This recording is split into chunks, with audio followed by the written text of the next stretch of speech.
પૂજા પાઠ જે ભગવાનના કરે છે એ વ્યવસ્થિત જાણકારીથી મંત્રો સાથે અને પૂર્ણ સમજણથી કરે. હોશ પૂજા પાઠ બધા કરે, યજ્ઞો બધા કરે, યજ્ઞ તો ન કરે પણ પૂજા પાઠ મોટા ભાગના કરે, તો એની સમજણ સાથે કરવા. મતલબ કે તમે ભગવાન શિવજીના મંદિરમાં ગયા તો તમે શિવજીને જલનો લોટો ચડાવો તો શું કામ ચડાવ્યો એનું તમને ખબર હોવી જોઈએ ને.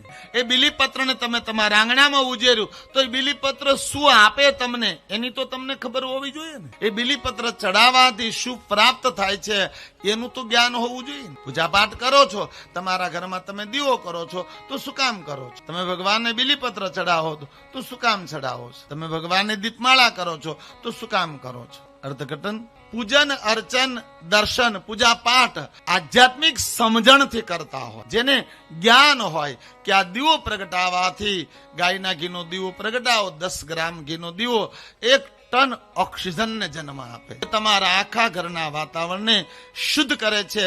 જે વિજ્ઞાનના રૂપમાં પવિત્રતાનું શુદ્ધ છે, જ્ઞાનના રૂપમાં ઈશ્વરને અર્પિત કરવાનું